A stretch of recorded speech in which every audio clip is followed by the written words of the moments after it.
Former President Donald Trump's one-time chief of staff issues a stark warning. The bombshell comments from retired Marine General and former Trump chief of staff John Kelly saying Trump meets the definition of a fascist and would rule like a dictator if he wins. How the Harris campaign is seizing on those comments tonight with just 13 days until the election. We are live from the campaign trail. Plus, we also made the decision to temporarily remove the quarter pounder from restaurants in select states. The deadly E. coli outbreak linked to McDonald's quarter pounders, those who are now sick across at least 10 states, and the investigation now focused on a key ingredient.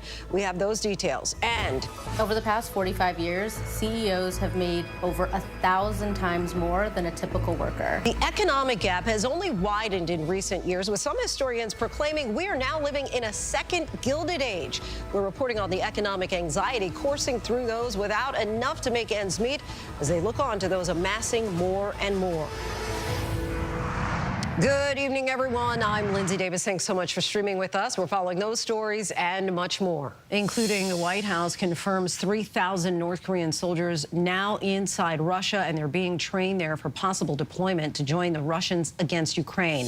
Plus, multiple explosions and gunfire outside of one of Turkey's most important defense aerospace companies, a terror attack, according to officials.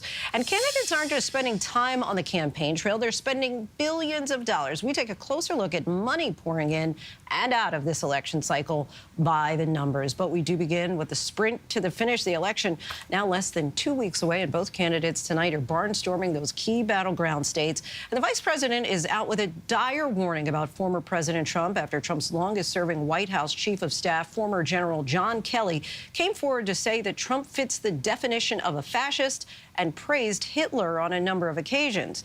In a brief statement outside the vice president's residence, Harris called Trump's comments deeply troubling and incredibly dangerous. Kelly says that he spoke so publicly because of growing concern after Trump has threatened repeatedly to go after his political opponents, calling them the enemy within.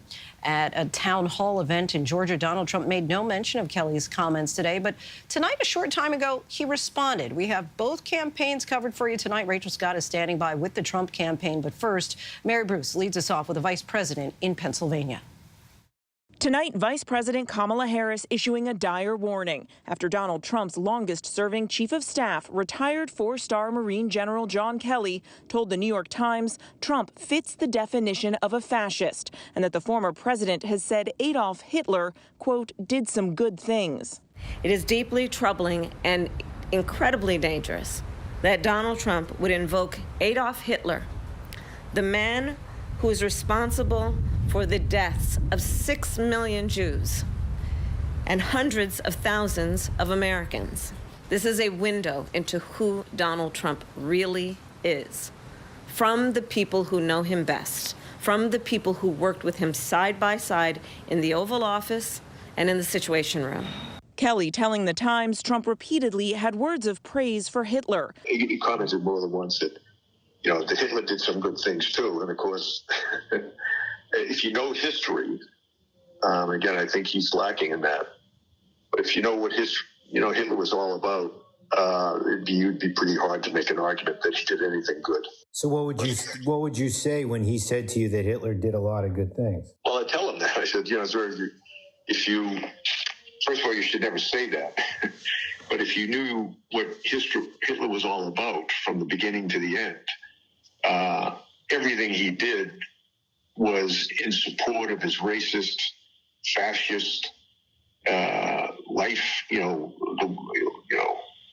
philosophy, so that nothing he did you could argue was good. Kelly saying Trump fits the definition of a fascist. But certainly, the former president is in the far right area. He's certainly an authoritarian. Admires people who are dictators.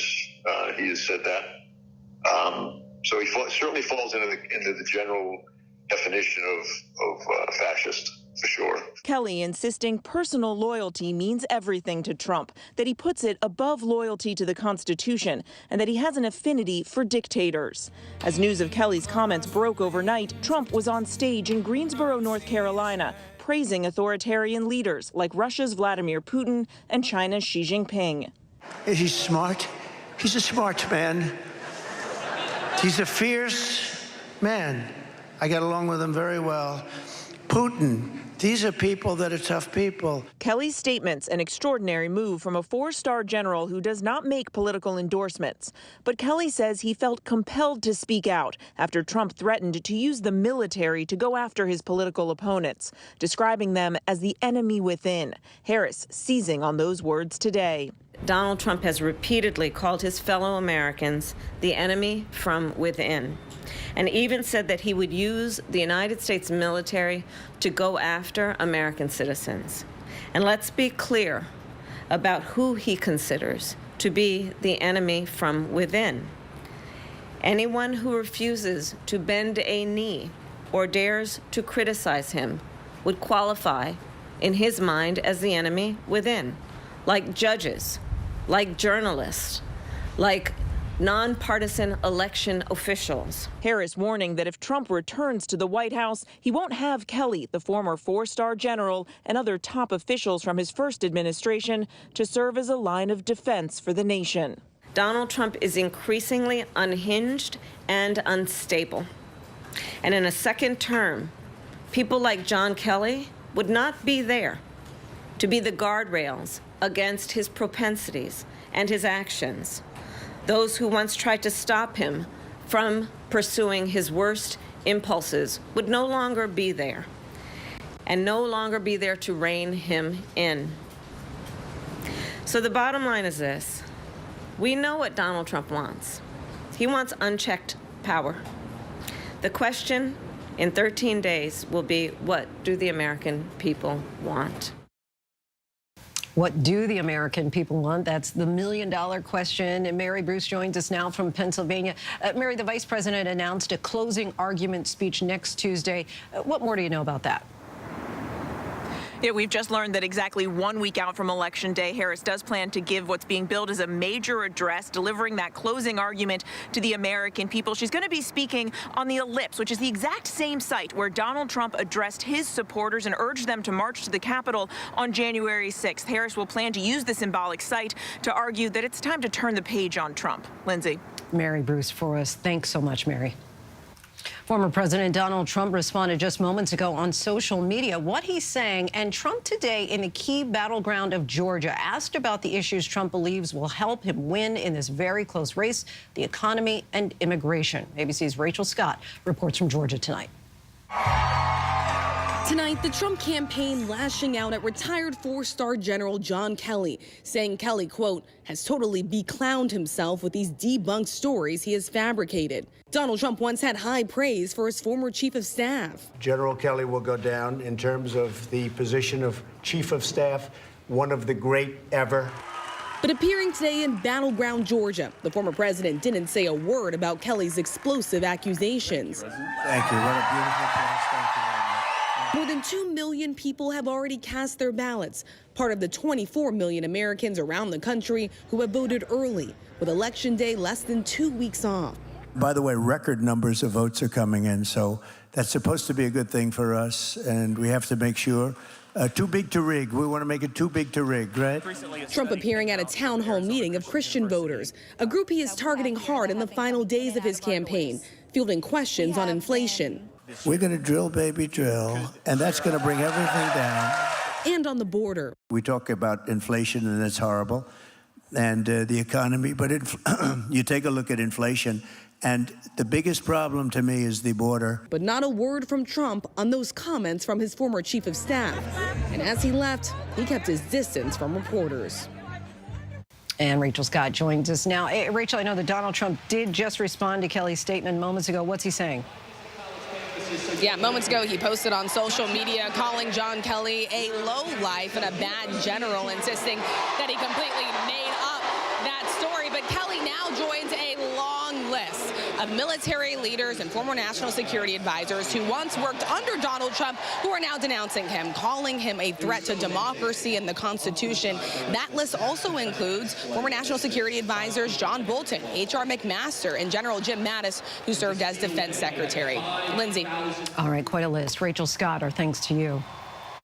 For the first time, we are now hearing the chilling 911 calls from the scene of the assassination attempt on Donald Trump in Butler, Pennsylvania. The horrified callers, the panic and fear in their voices moments after it played out. Here's our senior investigative correspondent, Aaron Katersky.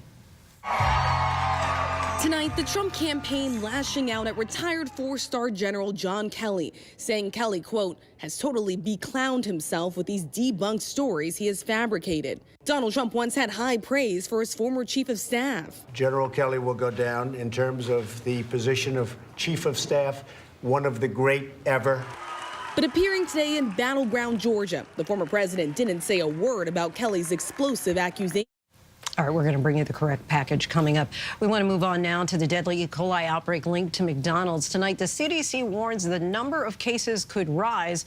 One person is dead and at least 49 sickened in at least 10 states. Colorado is reporting the most cases. Tonight, investigators are focusing on one ingredient, onions. And for now, quarter pounders are off the menu in 1/5 of all McDonald's restaurants. Here's ABC's Mola Lengi.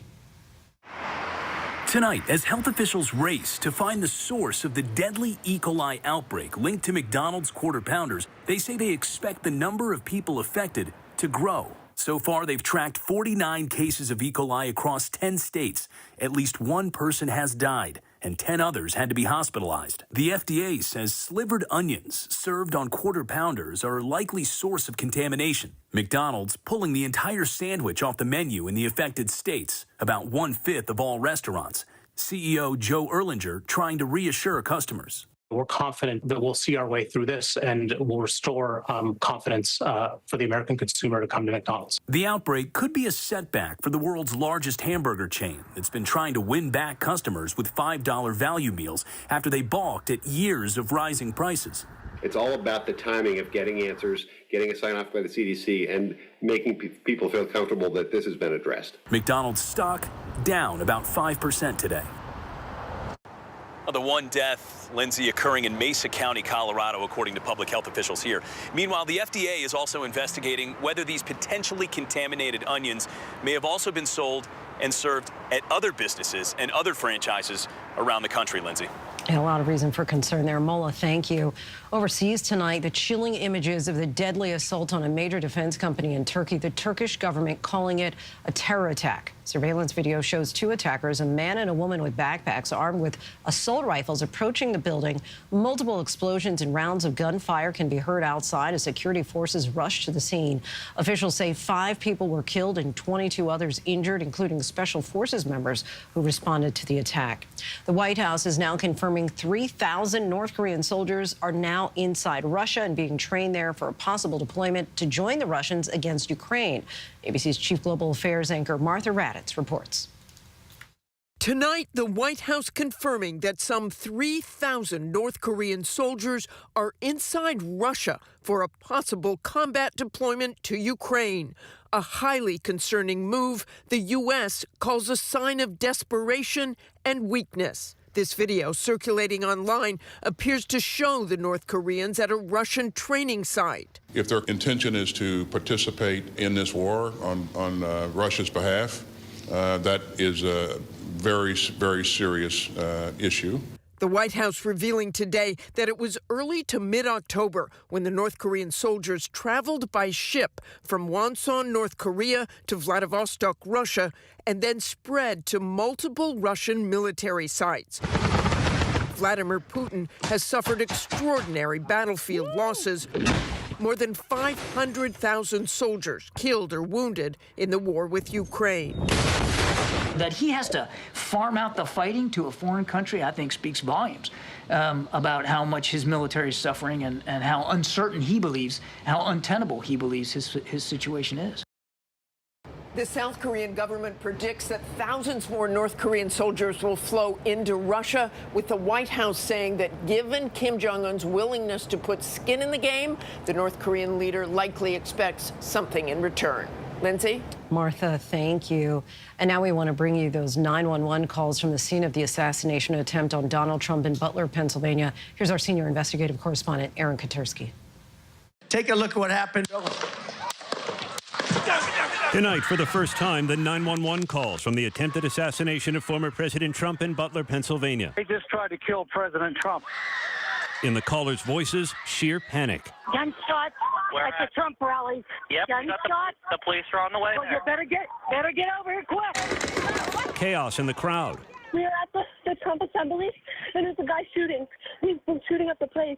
This call came in from a neighboring county. I have a female on the line. Her husband was shot at the Trump rally. That woman trying to locate her husband. He had been shot and taken by paramedics. I called Butler Hospital. He's not there.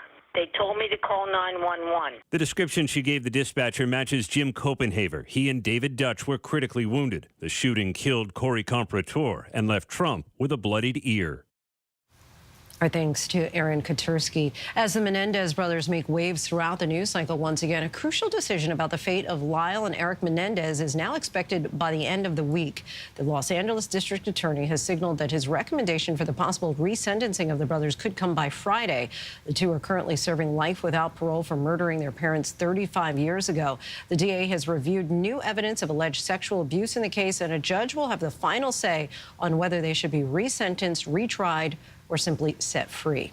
And we still have much more to get to here on Prime tonight. Weeks after Hurricane Milton, part of Florida is still without an essential item, what people are still struggling to get.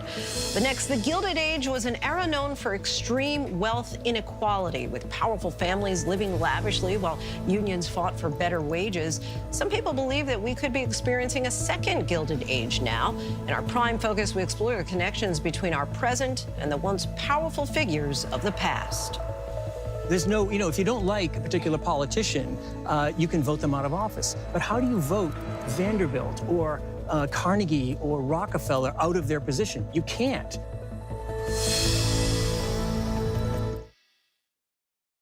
They were 21 and 18 when they committed their crime, and they were raised in a house of hate. When can we as a society say we made a mistake? Do you think the Menendez brothers will walk free someday? I don't think that they deserve to be in prison until they die. Lyle and Eric Menendez are stone-cold murderers. Was this a miscarriage of justice? Absolutely. This came down to one question. Do you believe the Menendez brothers or not? The Menendez brothers, monsters or victims, now streaming on Hulu. A Hollywood studio want us to make a movie of our podcast. It's a fabulous cast. Action. I'm nervous playing you. The fearlessness, the complexity. Oh, stop. Unless you had more to say. I don't need an algorithm to tell me that this is box office gold. Only Murders in the Building, streaming on Hulu and for bundle subscribers on Disney+. Hi, my name is Patrice. I am a totally cool person with a disability. Patrice always sees the best side of life. I just looked at her and I said, would you like to be my wife? If you get married and you're collecting a Social Security benefit, your benefit will be cut. I don't take anything for granted. I don't see what anyone can see in anyone. They're never gonna stop us from loving each other.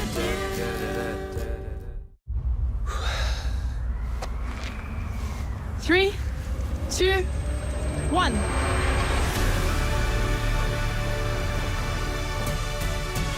It's a 24/7 life together.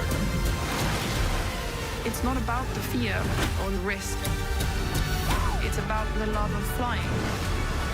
3, 2, 1.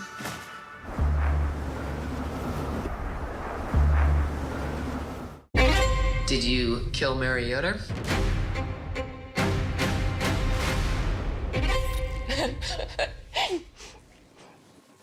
Sorry. No, I did not kill Mary Yoder. This is a mystery. How did she die? They begin to do this autopsy. It's just screaming, toxin, toxin, toxin. Did somebody intentionally do this to her? When the tests came back, I thought, holy, are you kidding me? My garden club is very divided. People think she's innocent. I think she's guilty.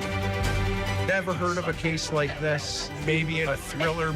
I'm not buying this Little Miss Innocent game. Little Miss Innocent. Passion, poison, prison. I know it wasn't me. Sorry. So, if it wasn't me, who was it? Only on Hulu. Welcome back, everyone. Recent union strikes and economic concerns brought up during the election season have put America's wealth inequality in the spotlight. And this certainly isn't the first time in history that something similar has happened. Many historians, in fact, believe that we could wind up in a second Gilded Age, marked by extreme wealth on one end and people struggling to pay their bills on the other. ABC's Phil Lipoff explores how the lessons of the past could help inform our present and future.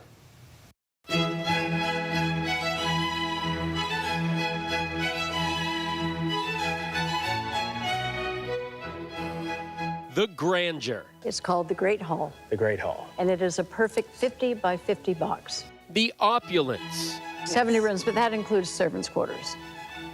Of course. Gold everywhere. Vaulted and intricate ceilings. Wealth built from a railroad empire. When railroads came into existence here, it changed the country completely. An emergence then just as revolutionary as social media, e-commerce, and space exploration now. Look at those figures that are up there. And those are life-size. Those are life-size. A home so big it has a name. The Breakers, vacation home to the powerful and famous Vanderbilt family. ABC News getting a tour from Leslie Jones and Trudy Coates, historians for the Newport, Rhode Island estate, one of several historic mansions here. There aren't that many guest rooms. The way that this house is designed and the society was designed, that you're in Newport, you should already know everybody else who's here. This massive summer home, now a museum, a relic from the Gilded Age, a time in this country from the late 1870s to the turn of the century, during which a small group of powerful families like the Vanderbilts, the Rockefellers, the Astors, and the Carnegies amassed extreme wealth. And behind the luxury of the Breakers, a staff of 40 servants. All of this for the family to spend just 2 months of the year here. It's an age of unprecedented wealth creation, of amazing technological innovation, like the advent of electricity, electric lights. We don't think of railroads as high-tech, but they were high-tech in those days. That changed everything. Yeah, the population is booming. America's rolling westward. So it's a great age of expansion, growth, optimism, dynamism. From HBO's series The Gilded Age. This is the age of achievement, Mr. Russell. An age when anything is possible. I like that.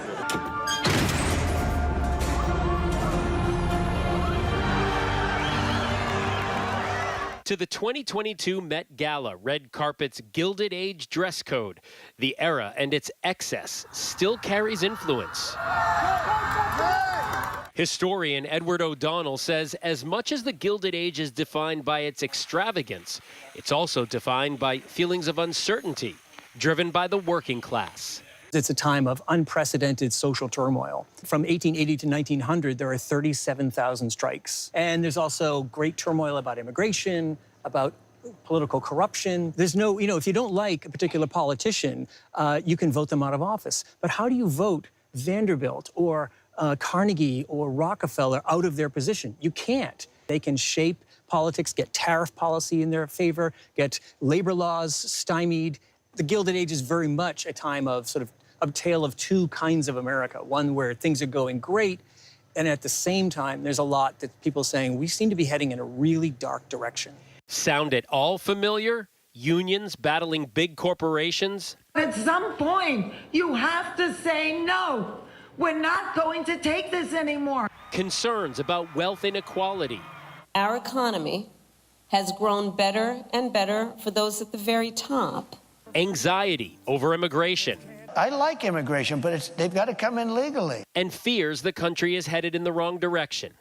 With the upcoming election further highlighting economic anxiety, and with the U.S. seeing more billionaires than ever before, some historians believe we could be experiencing a second Gilded Age. We did many things policy and law-wise in the 1980s, 90s that changed the game, that changed our tax structure, changed, almost eradicated regulation of Wall Street and so forth, and so that the rules have changed in the favor of the super wealthy. Looking at wealth distribution in the U.S., the top 10% of households hold 62% of the country's wealth, compared to the 5.7% held by the bottom 50%. The combined net worths of just the top 5 richest Americans on the Forbes list reaching $840 billion. That extreme wealth showing once again in mega mansions like this $250 million estate, and super yachts sailing around the world sold for hundreds of millions of dollars, including this one, the world's largest sailboat owned by Amazon CEO Jeff Bezos. This is a level of inequality that is unsustainable, that's bad for our economy, and that's bad for everyone. Janelle Jones is Vice President of Policy and Advocacy at the Washington Center for Equitable Growth and was the first black woman to serve as chief economist at the U.S. Department of Labor. Over the past 45 years, CEOs have made over 1,000 times more than a typical worker. For the typical worker, the pay has only increased 24%. Last year, CEOs made more than 300 times the typical worker. Jones also previously worked as chief economist and policy director at Service Employees International Union, made up of 2 million members of industries like healthcare and the public sector. She sees the current strikes as a sign of building frustration. I think what we saw during the COVID recession really opened workers' eyes. We saw that workers were, I think workers felt like they were expendable, but knowing that you were going to work when there is a deadly disease killing your coworkers, it reinforces being expendable in a new way. Although many question the effectiveness of unions, Jones believes it's one sure path toward creating better economic mobility. In occupations and industries where unions are strong, we see that workers are earning more money, they have more access to benefits. We also see that inequality is less in these occupations and industries. It's less between men and women, and it's less between races. It's amazing, depending who you ask on the political spectrum, labor is a bad word. Yeah, I mean, labor unions have been demonized for a long, long time. Years. By the 1980s, certainly a lot of Americans, without knowing why, were just like, yeah, unions are bad. Right. I can't say why they're bad, but I just know they're bad or they're not good. O'Donnell says many of those thoughts were spread by big businesses in an effort to stop new unions from forming. But he says now opinions are shifting. However, there are still deep criticisms about unions and their effectiveness, as some negotiations fail to lead to big pay gains or workplace changes, and newly formed unions struggle to even get corporations to the bargaining table. How did we get out of the Gilded Age and what came after?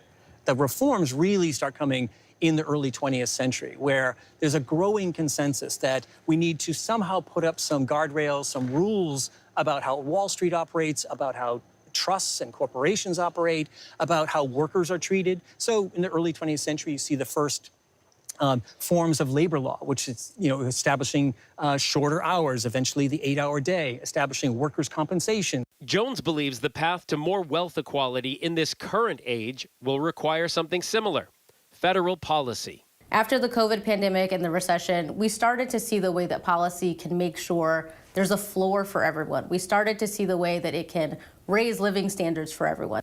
The economy is not some, force that rises above us. It's not something that dictates what we can do. The economy is for us. We make the rules, we set the parameters, and we know that we can change those rules if we needed to. Today, the Breakers stands as a very real representation of not just remarkable design and spectacular wealth, but could also be a cautionary tale for the future. No longer owned by those once powerful families, the Breakers and 10 other properties were all sold or gifted to a preservation society. They were trying to establish themselves as part of the nobility class in this country. And that's, again, with the Gilded Age, that is, they were, the influence they were having over the people in this country because of their wealth was remarkable. Yeah. And this was just like a big flex. You know what I mean? Exactly. To use a contemporary term, a huge flex. Our thanks to Phil Lipoff for that. Still much more to get to tonight. Coming up, new details in the mystery over who killed 5 people inside a North Carolina home. What police are now revealing about the investigation. But next, candidates aren't just spending time on the campaign trail. They're spending billions of dollars. We take a closer look at money pouring in and out of this election cycle by the numbers.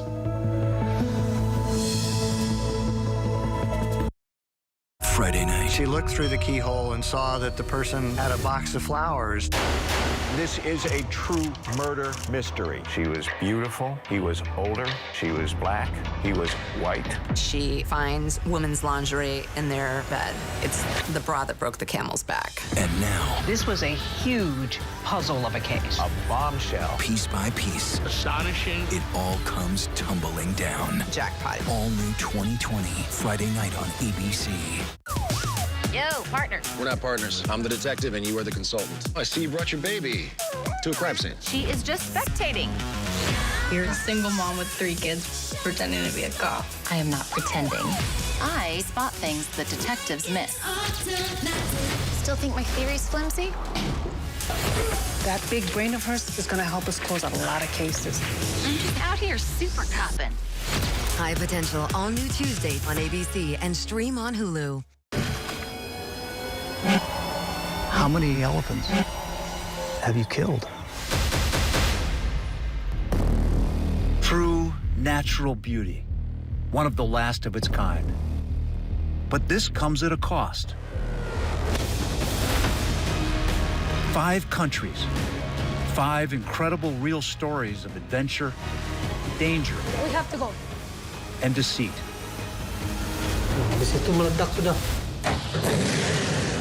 Where are we going next? We got this ongoing search for the animal we've been trying to find.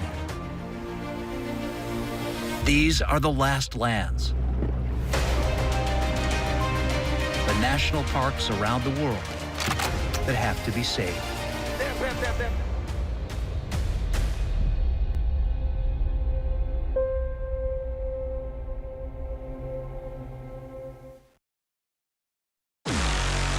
I did terrible things. I hurt a lot of people. I know who you are. Ball is in the air! You're special. Yes, it's a touchdown. What if God made me this way?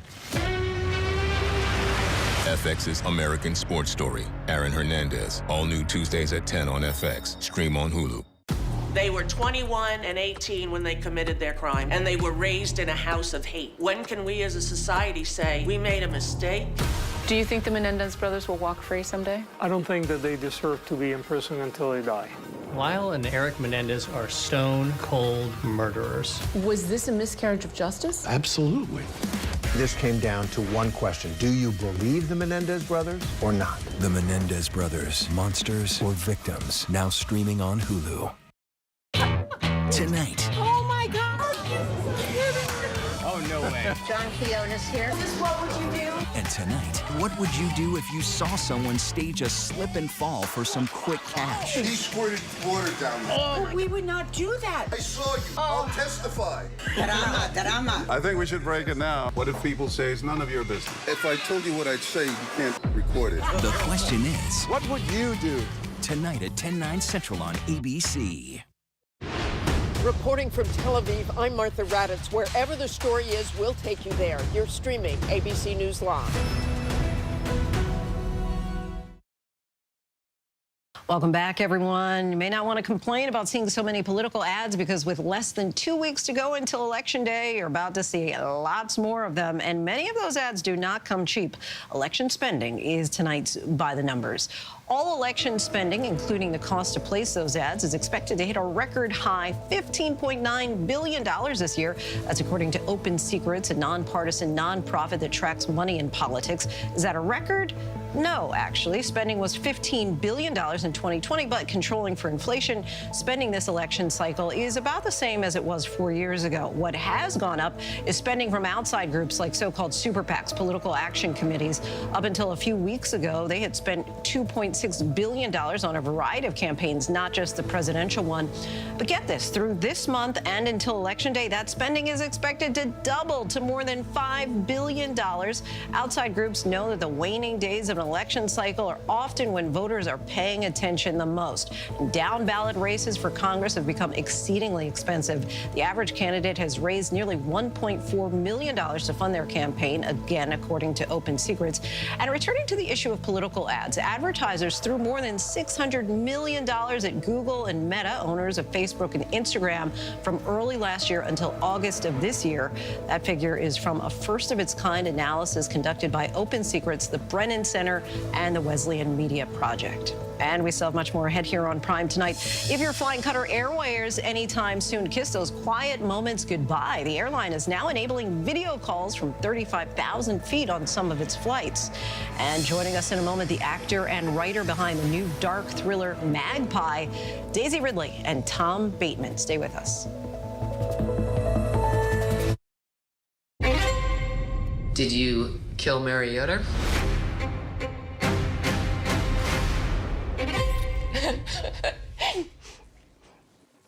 Sorry. No, I did not kill Mary Yoder. So it was a normal day until Mary started getting sick. No one really knew what was happening. Her eyes just looked terrified. In less than 48 hours, my mom went from her healthy self to having died. This is a mystery. How did she die? They begin to do this autopsy. It's just screaming, toxin, toxin, toxin. Did somebody intentionally do this to her? When the tests came back, I thought, yeah, holy, are you kidding me?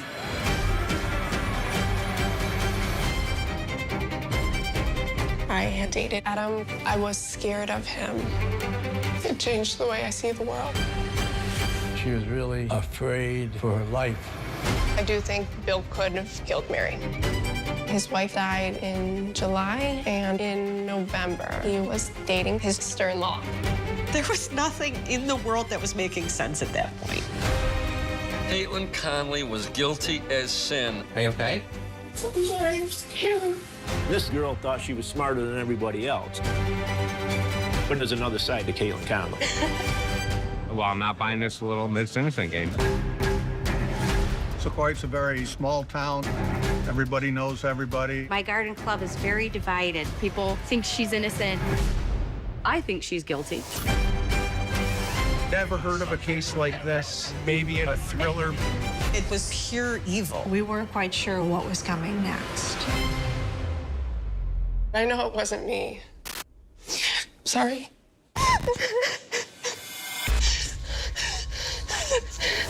So, if it wasn't me, who was it? Little Miss Innocent. Passion, poison, prison. Only on Hulu.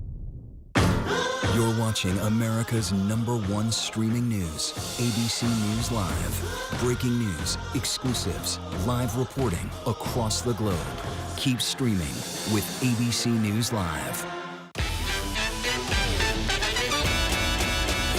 Attention teachers, no child is to be sent to the principal's office today. Kids, if you want to do crime, now's the time. Happy first day of school.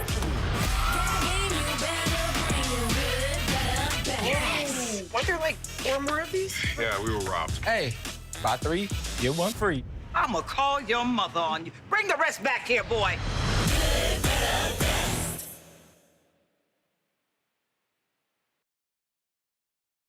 Why a major Florida city is struggling with fuel availability. A late singer's partner pays tribute to his legacy. And how'd you like to take a Zoom call on a flight? These stories and much more in tonight's rundown.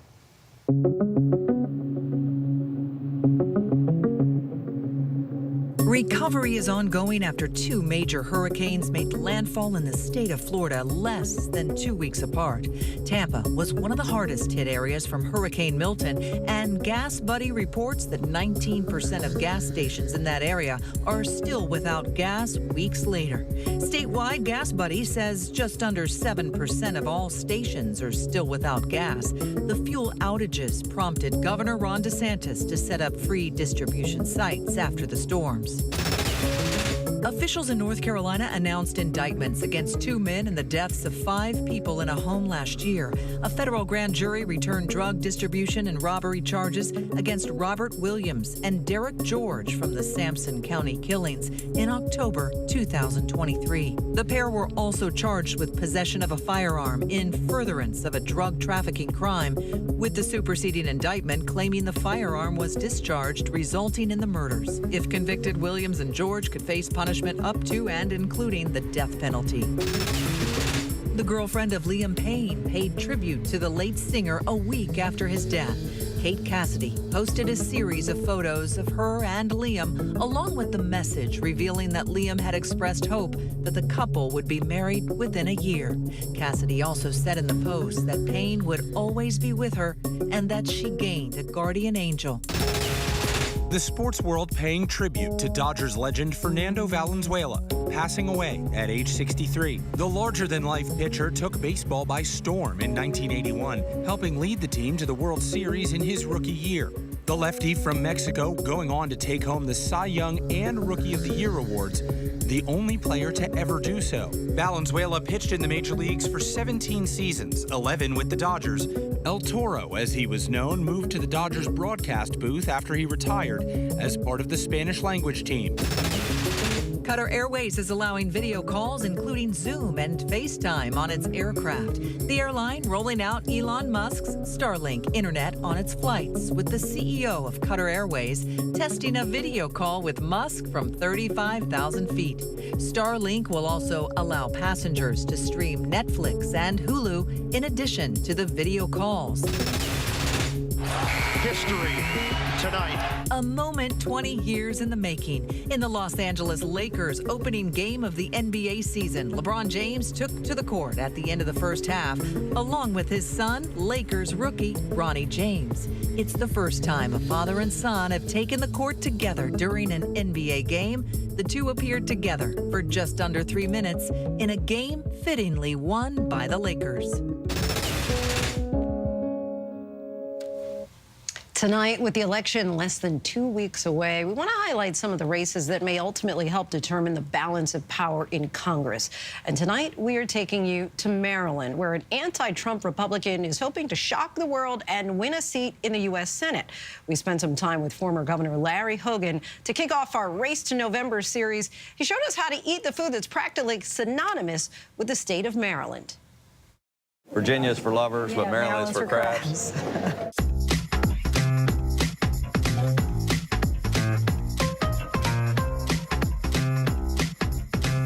Yeah, you just pull that thing off. It's like a flip top.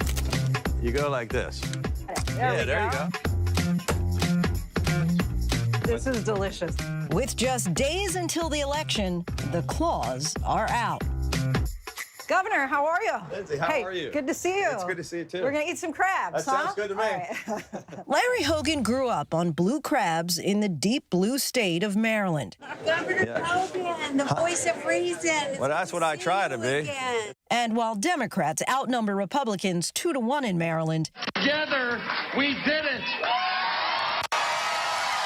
in 2014, Hogan pulled off the biggest upset of election night, becoming only the second Republican governor elected in Maryland in 50 years. You guys get something good to eat? But now the former two-term governor is trying to shock the political world again by winning a seat in the U.S. Senate as an anti-Trump Republican. Democratic people who are registered to vote outnumber the Republicans by 1 million in Maryland. So what is your secret sauce carving out a path to victory here? Well, I think people just see me as a regular guy that tells it like it is. And they know me after 10 years. And they know that I'm willing to stand up to my own party or to the other party. The 68-year-old calls himself the ultimate girl dad. The father of 3 daughters with 5 grandchildren grew up inside the Beltway. Well, it's a pretty rough neighborhood, actually. But my dad was in law enforcement. He was an FBI agent. My mom was a stay-at-home mom, and it was kind of the perfect lower middle class, upbringing. Today, he teaches us a skill only a true Marylander would know.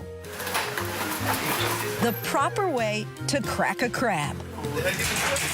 The moment we've been waiting for.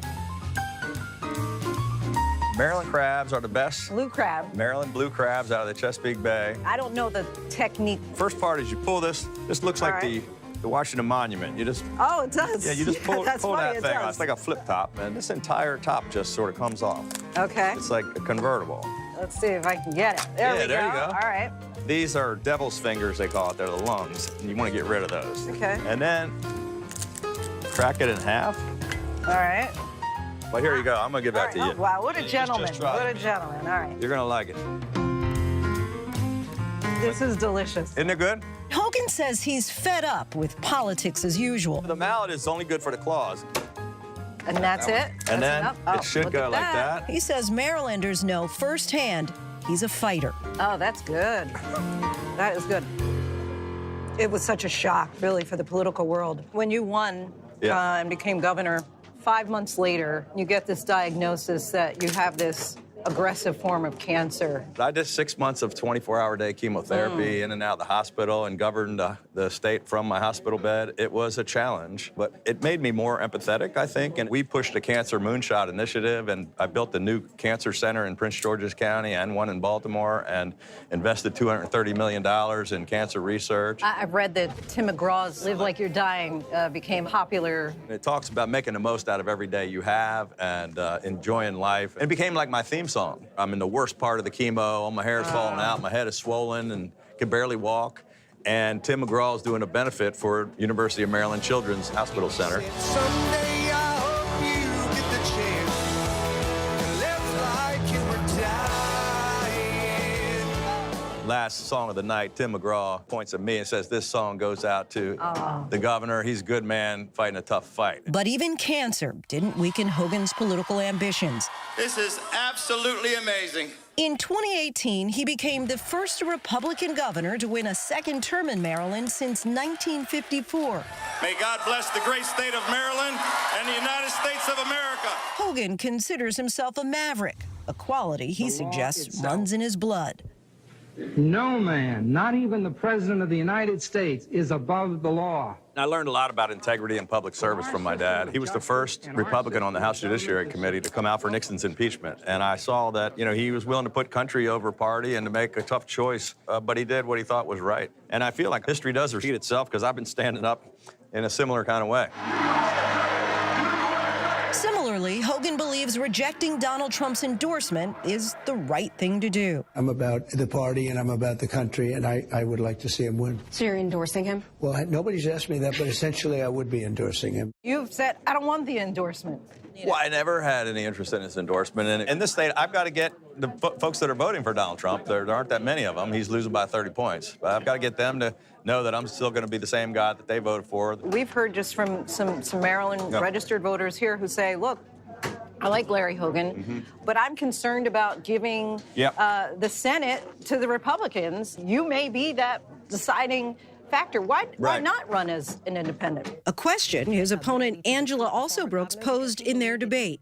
If he wanted to be an independent, he should have run as one. Right now, you see West Virginia and Montana are pretty much, they're already at 51. There's easier races in Ohio and Pennsylvania and other places. So I don't think I'll be the one that flips the Senate, but I think I will be the voice that'll stand out, that's going to be willing to stand up. We got a big rally in Salisbury out on the Eastern Shore. After snacking on the state delicacy, so this is the RV, we board his campaign bus. I want to read through just a few headlines for you. Is Larry Hogan living in a fantasy world? Trump aides declare Larry Hogan's campaign dead. Larry Hogan made the wrong choice. You've faced so much serious fire from the Trump world in particular. How do you navigate this in a time like this? When things are so crazy and so divided that maybe what we need is a little bit of what we were able to do just down the road from Washington for 8 years, and that's try to bring people together. But yeah, I'm currently running 25 points ahead of Donald Trump. I'm running ahead of him with Republicans. We're winning independents overwhelmingly, and we're just trying to convince those Democrats who already voted for me twice that I'm gonna be able to represent them in Washington and look out for all of their interests. What do you say to critics, though, like Liz Cheney? You have many Republicans out there who are saying, well, you know, we're not going to vote for him, but we will write someone else in. Right. And I think that this time around, that's not enough. She says it's not enough because Trump presents a challenge and a fundamental threat to the republic. Liz Cheney and some others like her have made that decision. They also are no longer in politics and don't have the ability to actually get in office and make a difference. And I'm running where hopefully I can make a difference from the inside. Beyond the economy, Hogan weighs in on other top issues for residents of Maryland. Maryland voters are really passionate about immigration, even though you guys are far away from a border. So what are your thoughts with regard to Donald Trump's claim that he's going to have massive deportations of illegal immigrants? It's all crazy, and I spoke out strongly and often, but we have to secure the border because it's a huge problem, because there are people that we want and need in the country that they can't follow the process. People that maybe graduate with advanced degrees and scientists and doctors and people that are going to make some incredible discoveries, and we're making them go back home after they finish their schooling. You're a pro-choice Republican, but you have come under some fire when you were governor that you vetoed a bill that would have expanded access to abortion. Well, so on day one, I will co-sponsor a bill to codify Roe so that no one can come between a woman and her doctor in any state. The bill that we've come under criticism from my opponent on really wasn't about access. We weren't rolling anything back, but they were trying to pass a bill that would allow non-medical professionals like midwives to do more abortions, and I just philosophically disagree with that position. Biggest misconception about you? They try to make me sound like I'm a MAGA Republican just because there's an R next to my name, but I think the people of Maryland know that I'm different. Greatest strength? I have the courage to stand up to anyone and always telling it like it is. I'm a straight shooter. Our thanks to Governor Hogan for that conversation. Our next guests are the creators and actors behind the new dark thriller film Magpie. The film tells the story of a distraught mother in a troubled marriage. Actress Daisy Ridley plays the lead role, bringing to life a screenplay written by Tom Bateman. Let's take a look. She's amazing. I have terrible taste in men. Would you like to see me? I would love to.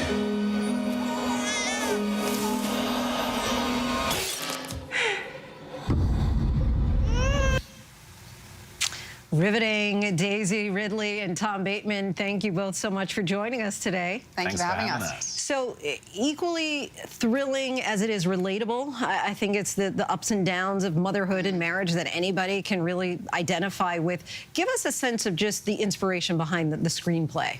Well, the inspiration really came from Daisy's mind. She had this experience on a film set, and she was taken with it, and she said, what do you think about us creating a story around this dynamic? So we just started to piece that together, and the more we wrote, the further we wanted to push it into that realm of it's very relatable, but at the same time we wanted to see how far we could push this character to her breaking point, and then once that had happened, the ramifications of that and what happens afterwards. So for those who do not know, you all are married. Mm-hmm. Was it a no-brainer that you were going to play the lead role? I mean, I suppose that's the luxury of saying I'd really like to play this really good role that you wrote. Yeah, it was something, the idea was something, I had read Tom's scripts previously, which were beautiful, so I knew he'd write a wonderful screenplay. And the character of Annette is so complex, and there was so much that I was able to find in her that it was really a thrill to be able to play the role. And you all actually met on the set of a film. Give us a sense of what it was like to actually write this and then bring the words to life and actually have your real life wife star in the movie.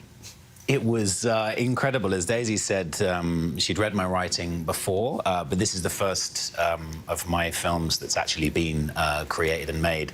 And to be able to write for Daisy, she is one of my favorite actors in the world, and knowing what she was capable of and how brave I could be with the dialogue and the script and the story, knowing that she could hold this tension throughout was really just special. You touched on it a little bit, but obviously the character that you play suffers from a lot of emotional angst, distress, and there are a lot of I guess, moments of frustration and anger.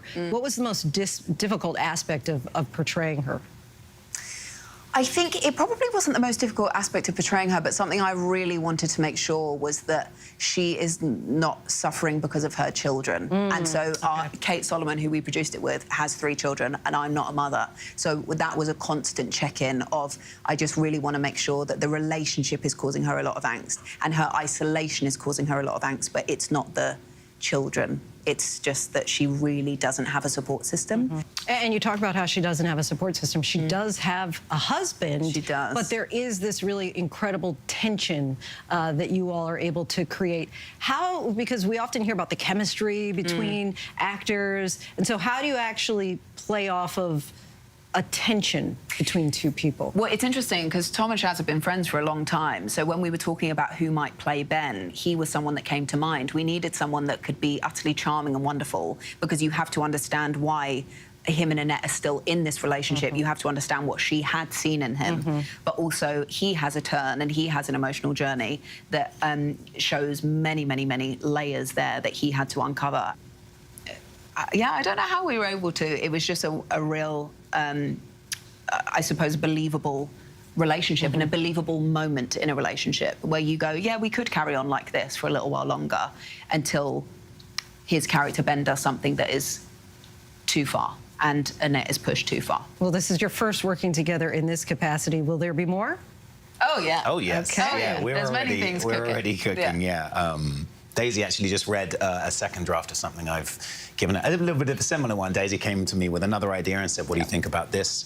I've been working on it in between acting, and I gave her the second draft the other day, and there were notes. Before we let you go, Daisy, we have to ask you about your upcoming visit to a galaxy far, far away. What can you tell us? I can tell you that things are moving, and we are moving forward, and it's very exciting. Okay. All right, okay. We thank you both so much for your time. Really appreciate you joining us. Want to let our viewers know that Magpie premieres in theaters this Friday and is available on digital platforms November 12th. And that is our show for this hour. I'm Linsey Davis. Be sure to stay tuned to ABC News Live for more context and analysis of the day's top stories. Thanks so much for streaming with us.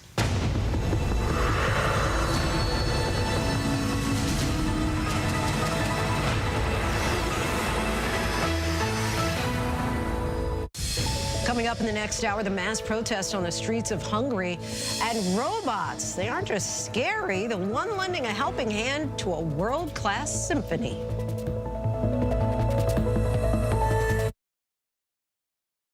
(911), what's your emergency? Now streaming, 911 is delightfully wild. You ever seen anything like this before? It's a V-NATO. It's one of the most compelling. You managed to get a 400-pound tiger into a studio apartment. And explosive. Athena's on that flight, isn't she? She's flying it.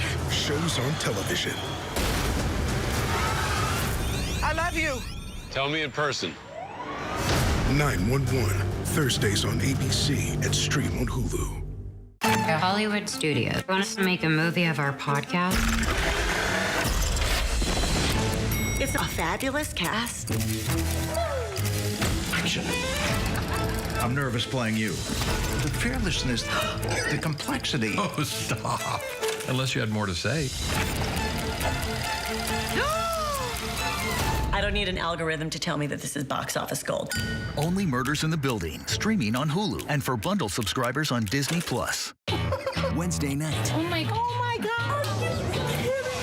We're back. The biggest and best season yet.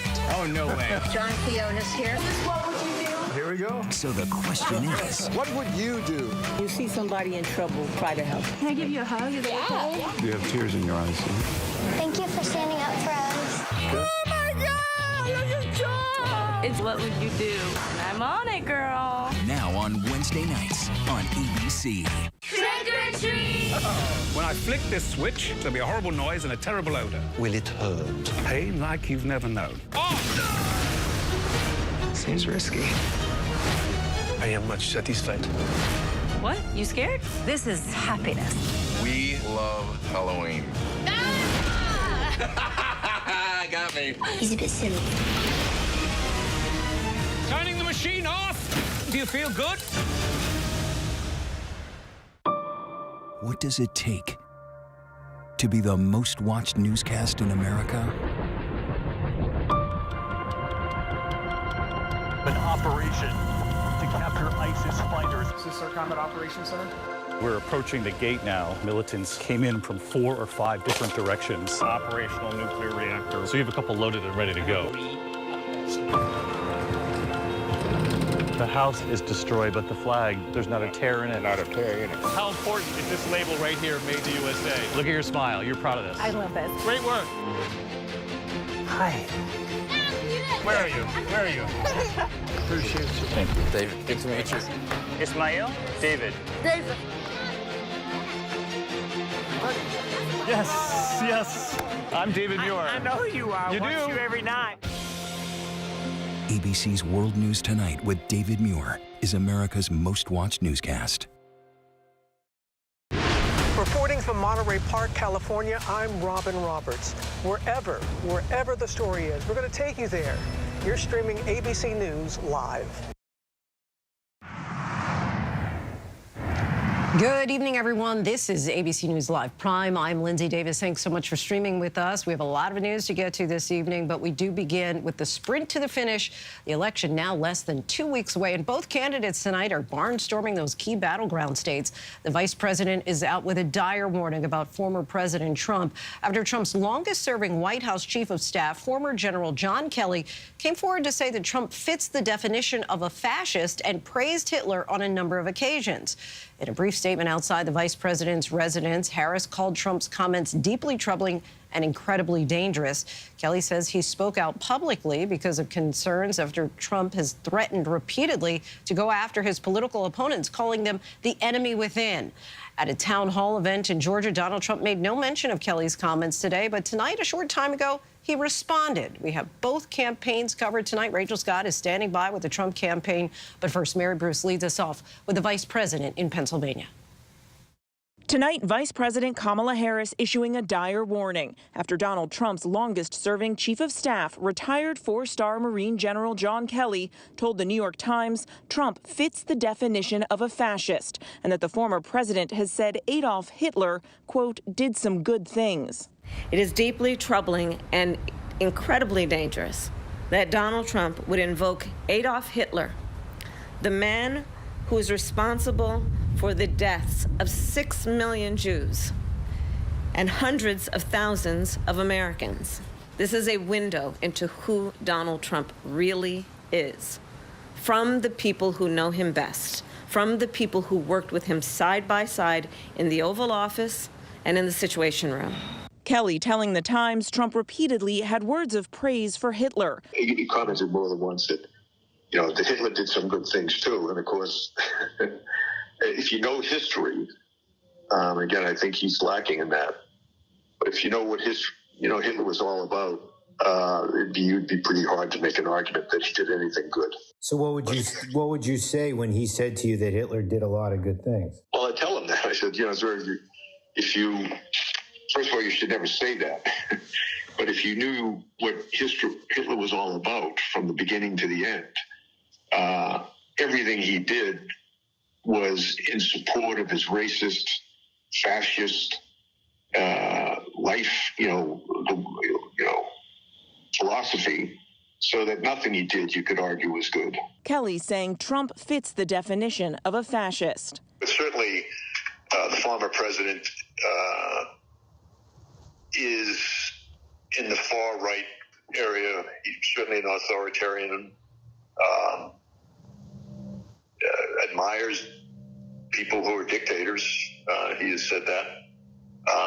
So he certainly falls into the general definition of fascist, for sure. Kelly insisting personal loyalty means everything to Trump, that he puts it above loyalty to the Constitution, and that he has an affinity for dictators. As news of Kelly's comments broke overnight, Trump was on stage in Greensboro, North Carolina, praising authoritarian leaders like Russia's Vladimir Putin and China's Xi Jinping. He's smart. He's a smart man. He's a fierce man. I get along with him very well. Putin, these are people that are tough people. Kelly's statements, an extraordinary move from a four-star general who does not make political endorsements. But Kelly says he felt compelled to speak out after Trump threatened to use the military to go after his political opponents, describing them as the enemy within. Harris seizing on those words today. Donald Trump has repeatedly called his fellow Americans the enemy from within, and even said that he would use the United States military to go after American citizens. And let's be clear about who he considers to be the enemy from within. Anyone who refuses to bend a knee or dares to criticize him would qualify, in his mind, as the enemy within, like judges, like journalists, like nonpartisan election officials. Harris warning that if Trump returns to the White House, he won't have Kelly, the former four-star general, and other top officials from his first administration to serve as a line of defense for the nation. Donald Trump is increasingly unhinged and unstable. And in a second term, people like John Kelly would not be there to be the guardrails against his propensities and his actions. Those who once tried to stop him from pursuing his worst impulses would no longer be there, and no longer be there to rein him in. So the bottom line is this. We know what Donald Trump wants. He wants unchecked power. The question in 13 days will be, what do the American people want? Mary Bruce reporting there. Former President Trump did respond not long ago to John Kelly's comments. He responded on social media, what he's saying in a moment. And Trump today in the key battleground of Georgia was asked about the issues he believes will help him win in this very close election, the economy and immigration. Rachel Scott reports tonight from Georgia. Tonight, the Trump campaign lashing out at retired four-star General John Kelly, saying Kelly, quote, has totally beclowned himself with these debunked stories he has fabricated. Donald Trump once had high praise for his former chief of staff. General Kelly will go down in terms of the position of chief of staff, one of the great ever. But appearing today in battleground Georgia, the former president didn't say a word about Kelly's explosive accusations. Thank you. What a beautiful place. Thank you. More than 2 million people have already cast their ballots, part of the 24 million Americans around the country who have voted early, with Election Day less than 2 weeks off. By the way, record numbers of votes are coming in, so that's supposed to be a good thing for us, and we have to make sure. Too big to rig. We want to make it too big to rig, right? Trump appearing at a town hall meeting of Christian voters, a group he is targeting hard in the final days of his campaign, fielding questions on inflation. We're going to drill, baby, drill, and that's going to bring everything down. And on the border. We talk about inflation, and it's horrible, and the economy, but you take a look at inflation, and the biggest problem to me is the border. But not a word from Trump on those comments from his former chief of staff. And as he left, he kept his distance from reporters. And Rachel Scott joins us now. Hey, Rachel, I know that Donald Trump did just respond to Kelly's statement moments ago. What's he saying? Yeah, moments ago, he posted on social media calling John Kelly a lowlife and a bad general, insisting that he completely made up that story. But Kelly now joins a long list of military leaders and former national security advisors who once worked under Donald Trump, who are now denouncing him, calling him a threat to democracy and the Constitution. That list also includes former national security advisors John Bolton, H.R. McMaster, and General Jim Mattis, who served as defense secretary. Lindsay. All right, quite a list. Rachel Scott, our thanks to you. Now to the deadly E. coli outbreak linked to McDonald's. Tonight, the CDC warns the number of cases could rise. One person is dead and at least 49 sickened in at least 10 states. Colorado is reporting the most cases. Tonight, investigators are focusing on one ingredient, onions. And for now, quarter pounders are off the menu in 1/5 of all McDonald's restaurants. Here's Mola Lengi. Tonight, as health officials race to find the source of the deadly E. coli outbreak linked to McDonald's quarter pounders, they say they expect the number of people affected to grow. So far, they've tracked 49 cases of E. coli across 10 states. At least one person has died, and 10 others had to be hospitalized. The FDA says slivered onions served on quarter pounders are a likely source of contamination. McDonald's pulling the entire sandwich off the menu in the affected states, about 1/5 of all restaurants. CEO Joe Erlinger trying to reassure customers. We're confident that we'll see our way through this and we'll restore confidence for the American consumer to come to McDonald's. The outbreak could be a setback for the world's largest hamburger chain that's been trying to win back customers with $5 value meals after they balked at years of rising prices. It's all about the timing of getting answers, getting a sign-off by the CDC, and making people feel comfortable that this has been addressed. McDonald's stock down about 5% today. Our thanks to Mola Lengi. For the first time, we are hearing the chilling 911 calls from the scene of the assassination attempt on Donald Trump in Butler, Pennsylvania. The horrified callers, the panic and fear in their voices moments after shots rang out. Here's our senior investigative correspondent, Aaron Katursky. Take a look at what happened. Tonight, for the first time, the 911 calls from the attempted assassination of former President Trump in Butler, Pennsylvania. They just tried to kill President Trump.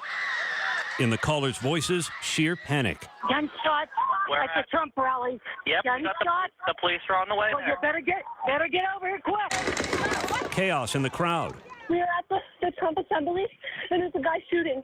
He's been shooting up the place. This call came in from a neighboring county. I have a female on the line. Her husband was shot at the Trump rally. That woman trying to locate her husband. He had been shot and taken by paramedics. I called Butler Hospital. He's not there. They told me to call 911. The description she gave the dispatcher matches Jim Copenhaver. He and David Dutch were critically wounded. The shooting killed Corey Comprator and left Trump with a bloodied ear. The chaos you just heard, Lindsay, part of a pivotal moment in the 2024 presidential campaign, and there's fear of even more political violence as Election Day nears. Lindsay? All right, Aaron, our thanks to you. Overseas now, the chilling images of the deadly assault on a major defense company in Turkey. The Turkish government is calling it a terror attack. Surveillance video shows two attackers, a man and a woman with backpacks armed with assault rifles, approaching the building. Multiple explosions and rounds of gunfire can be heard outside as security forces rush to the scene. Officials say 5 people were killed and 22 others injured, including Special Forces members who responded to the attack. The White House is confirming 3,000 North Korean soldiers are now inside Russia and being trained there for a possible deployment to join Russian soldiers against Ukraine. Our chief global affairs anchor Martha Raddatz has that story. Tonight, the White House confirming that some 3,000 North Korean soldiers are inside Russia for a possible combat deployment to Ukraine. A highly concerning move the U.S. calls a sign of desperation and weakness. This video circulating online appears to show the North Koreans at a Russian training site. If their intention is to participate in this war on Russia's behalf, that is a very, very serious issue. The White House revealing today that it was early to mid-October when the North Korean soldiers traveled by ship from Wonsan, North Korea to Vladivostok, Russia, and then spread to multiple Russian military sites. Vladimir Putin has suffered extraordinary battlefield losses. More than 500,000 soldiers killed or wounded in the war with Ukraine. That he has to farm out the fighting to a foreign country, I think speaks volumes about how much his military is suffering and how uncertain he believes, how untenable he believes his situation is. And Giselle Pelicot, the French woman at the center of a mass rape trial, took the stand today. Pelicot expressed sympathy for the wives, mothers, and sisters of the 50 other co-defendants while testifying against her former husband, who has admitted to drugging and raping her for nearly a decade. He's believed to have invited dozens of other men to take part while recording the assaults. The 71-year-old grandmother testified for more than an hour. French media reports that she spoke about her husband's, quote, immeasurable betrayal, telling fellow victims they should not feel any shame. As the Menendez brothers make waves throughout the news cycle, once again, a crucial decision about the fate of Lyle and Eric Menendez is now expected by the end of the week. The Los Angeles district attorney has signaled that his recommendation for the possible resentencing of the brothers could come by Friday.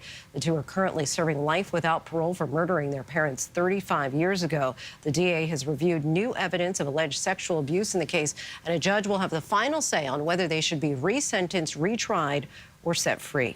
And we still have much more to get to here. A Disney Channel classic is making a comeback. David Henry tells us all about the continuation of Wizards of Waverly Place. But next, why more than 10,000 people flooded the streets of Budapest today.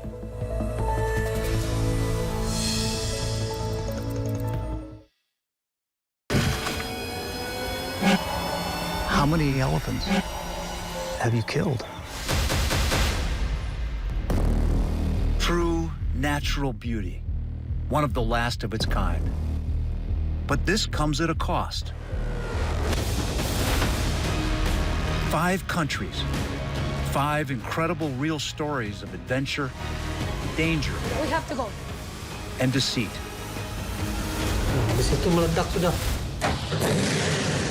Where are we going next? We got this ongoing search for the animal we've been trying to find. These are the last lands.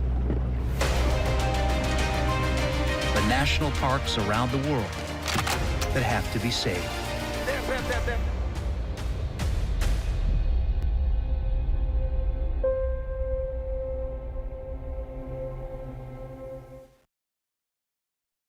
They were 21 and 18 when they committed their crime, and they were raised in a house of hate. When can we as a society say we made a mistake? Do you think the Menendez brothers will walk free someday? I don't think that they deserve to be in prison until they die. Lyle and Eric Menendez are stone-cold murderers. Was this a miscarriage of justice? Absolutely.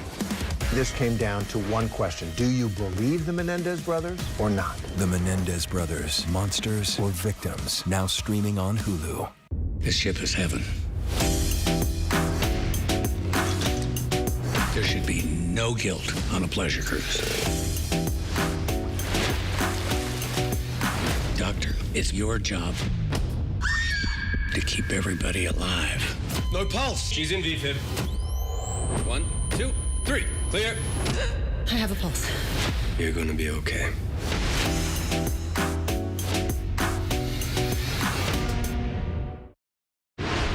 I'm Matt Gutman in the ruins of Rafah. Wherever the news is, we'll take you there. You're streaming ABC News Live.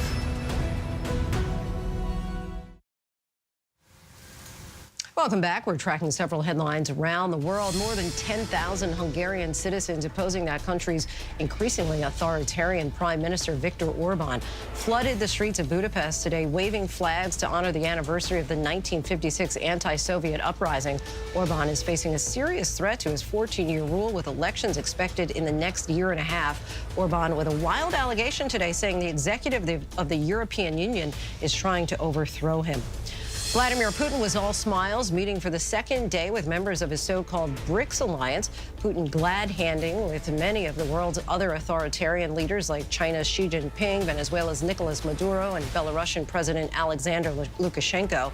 The alliance is Putin's attempt to not be sidelined on the global stage and to cobble together a strong economic alliance. No one in Sweden would have taken offense if you had called this cello player's moves robotic. Yes, that's a robot playing the cello alongside the Malmö Symphony Orchestra. The process of translating the music score to code has been years in the making. Researchers also paired industrial robot arms with 3D printed parts. It's one of the most beloved franchises in Disney Channel history, the spellbinding Wizards of Waverly Place. And Disney, our parent company, decided the magic should live on for a new generation with Wizards Beyond Waverly Place, a revamped continuation of the Emmy Award-winning series, which will follow one of the original stars, David Henry, reprising his role as Justin Russo more than a decade later. Let's take a look. I forgot to mention... The fate of the world is in her hands. Well, technically, it's in your hands. I don't want to jinx it, but I think this is gonna work out. I know all this wizard stuff can be a lot, but I promise nothing is gonna change. Okay, that was unfortunate timing. Billy, magic is a huge responsibility, and you have a tendency to cast first and ask questions later. You also know David Henry as the son on the long-running series How I Met Your Mother. David Henry, kind enough to join us here in studio. Thank you so much. Thank you for having me. Okay, so a lot of things have changed, right? You're now a dad in real life, and now you're playing the principal. And there's so many themes of family. How has becoming a father yourself really kind of changed your outlook or how you actually play your role in this series? Yeah, absolutely. It really has. I am this character. As time went by, I just realized I am this character. I care about order, rules, discipline, and being a dad myself definitely gives me a unique perspective in how I look at the children. There's just a sense of empathy or compassion that you have that you can't really fake. And yes, being a dad in real life has definitely helped me act as a father. And you're also executive producer this time around. Yes. What made you decide, hey, now is the time for this show to be revamped? Yeah. You know, it happened in a really organic fashion. Selena and I would just get together over the years, have a glass of wine, hang out, and we would talk about our favorite memories on set, and then we'd talk about our characters and what they'd be doing present day. And at a certain point, we just said, you know what? We've got something here. We have a show here, but it needs to be something that's a big warm hug to the original fan, but at the same time, an invitation to pass the wand, maybe to a new generation. So we really worked on straddling that fine line, and it just happened in an organic fashion, and it's been, over 10 years since the last episode, so. And you mentioned Selena. We want to talk about Selena Gomez, for those who don't know. And she's also now executive producer as well. And so give us a sense of the old and new themes. Are there, when you're a child, do you think that you have to resonate with a whole new audience now that it's a different generation, or is it still the same? I think the universal values of the original show are always applicable, and I think that was part of what people loved watching the show. I mean, I would meet fans all over the world, in different parts of the world, and they'd all say the same things, or they would say, you were the family. The things that touched us the most are when fans would say, I come from a difficult situation, or I come from a broken family, and the strong family values in your show showed me that maybe isn't how it is for everyone else, and maybe I can work to have something like that later in life as well. So we really sought to reprise those very foundational family values in this show as well. That was really important to us, create a whole new family. And you've described this as a hug to the original. How do you mean? I want the original fan to feel loved on, because this means so much to so many people out there, and I want them to watch this and go, they respect me, and they understand me, they know what I loved about the original, and they're bringing that back. So I hope when they watch this, they'll see that it is a love letter to them, but at the same time, I hope they feel inspired to want to bring a younger person in their life, whether it's their own child or a niece or a nephew or someone they're babysitting, to recreate that same feeling they had when they were kids watching the show with maybe one of their parents. So that really is the goal here. Very sweet. Glad you brought it back. Thank you. David Henry, really appreciate you coming by the show. Wizards Beyond Waverly Place, starring David Henry, premieres October 29th on Disney Channel and the next day on Disney+. And still to come, she was a member of the Little Rock Nine who bravely began the process of integration at Little Rock Central High School in 1957. Dr. Thelma Mothershed Ware died Saturday. Her family spoke exclusively to one of our partner stations in Arkansas.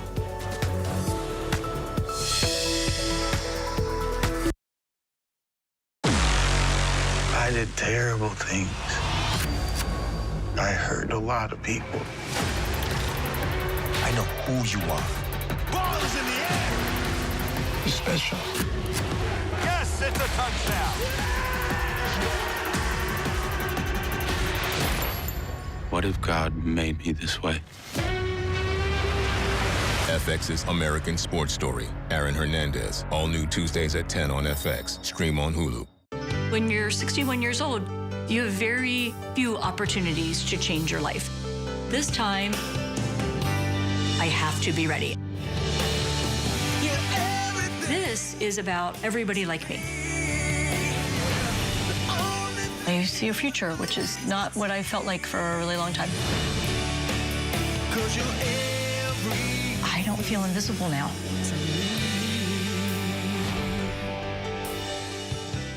Friday night. She looked through the keyhole and saw that the person had a box of flowers.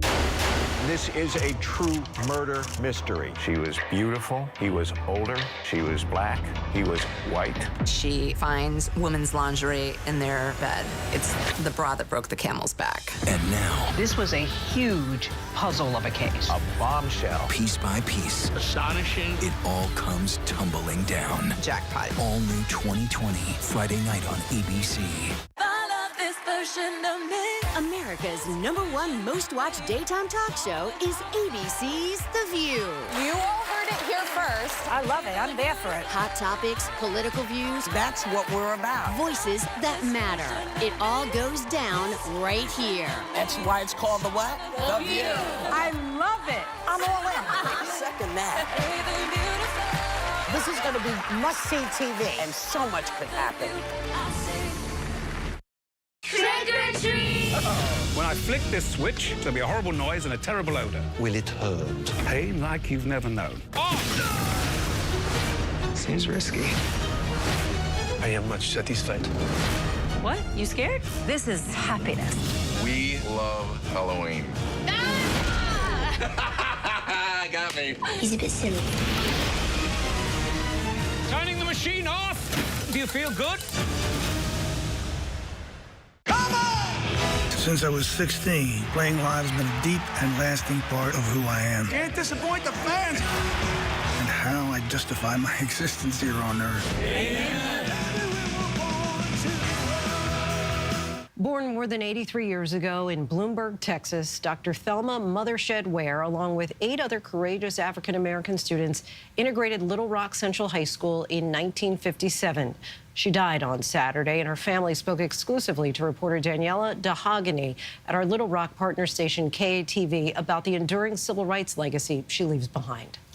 Dr. Thelma Mothershed Ware is recognized as a civil rights icon, having overcome significant challenges throughout her life. Born with a heart defect and later diagnosed with multiple sclerosis, her family says she refused to let these obstacles define her. You know, even with her having a pre-existing medical condition, she was brave enough to withstand the test of time. What she has done in her life is incredible for someone who was born sick. You wouldn't think that someone who was as sick as she was and had a low life expectancy will live to be not only 83, but to have touched as many people as she did. Dr. Mothershed Ware's niece tells us she left a legacy for her family to follow. She's just been a person in my life that has been a role model, if you will, because she stood the test of time, you know. Oftentimes I ask my grandparents, you know, I can't believe you let Aunt Thelma go to Central in 1957, but then later on when you grow and you mature and you grow with God, you learn that why not? If not her, then who? She made a really big impact on my family. My dad went to Central, my mom went to Central, I went to Central, my brother went to Central. 2 of my daughters have graduated from Central, and my son graduates May 22nd from Central. So we have continued the legacy of education, because that's the most important to us in our family. To the world, Dr. Mothershed Ware was a hero, an icon, and represented a monumental time in history. But to her family, she was a treasured member that will live in their hearts forever. She loves her family, and I don't know, she's my sister. You know, the world sees her as a hero, and I just see her as my sister. We're gonna miss her. For those who didn't know her, you missed out. She's cool. Our thanks to Daniela for that, a powerful legacy she leaves behind. And that is our show for this hour. I'm Linsey Davis. Thanks so much for streaming with us, and stay with us. Up next is our new program leading to Election Day, Race for the White House, right after this.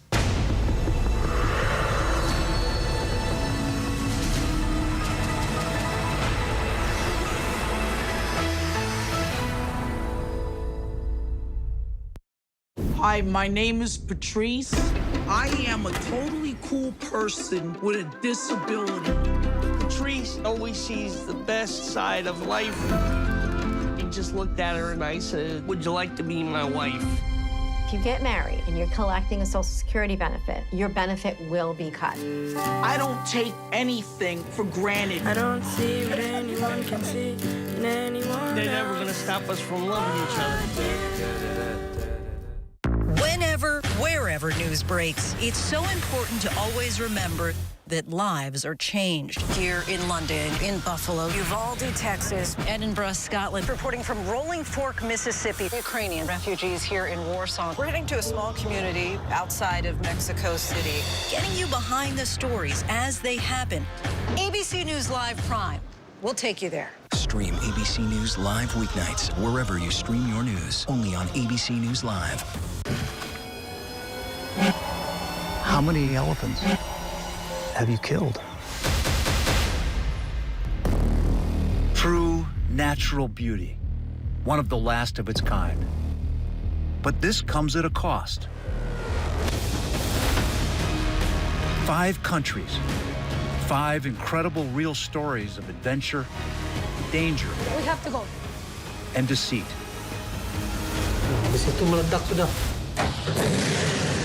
Where are we going next?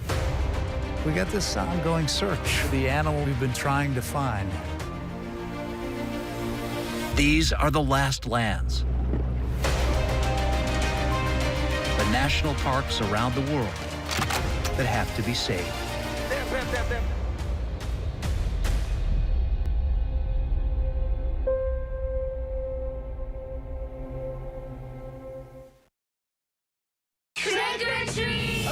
When I flick this switch, there'll be a horrible noise and a terrible odor. Will it hurt? Pain like you've never known. Oh! Seems risky. I am much satisfied. What? You scared? This is happiness. We love Halloween. Got me. He's a bit silly. Turning the machine off. Do you feel good?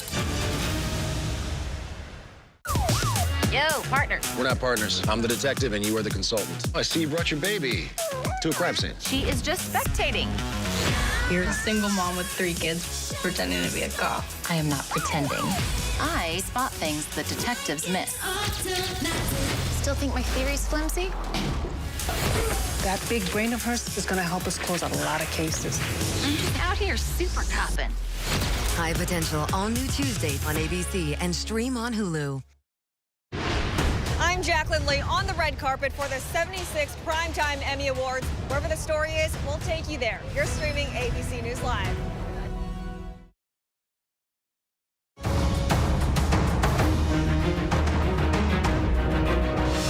The race for the White House is just one day closer, and it is all about the economy. We have to understand that inflation was, in my opinion, the worst maybe ever in our country. Because while inflation is down and wages are up, prices are still too high. You know it and I know it. It ranks among the top, if not the top issue nationwide, with voters citing the economy, inflation, and the cost of goods and services as a main driver of who they're voting for. And with the race between former President Donald Trump and Vice President Kamala Harris locked in an extremely close race, potential economic turns could decide the election. Are you better off now than you were 4 years ago? I am. No hesitation. No hesitation at all. No, I'm not. And while everyday voters are feeling the squeeze at the grocery store, the gas pump, and daycare center, economists are giving the economy strong marks.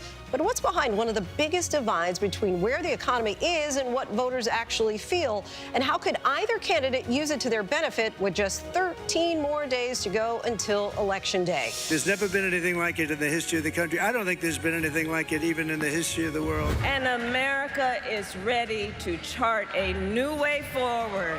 This is our ABC News Live primetime coverage, the race for the White House.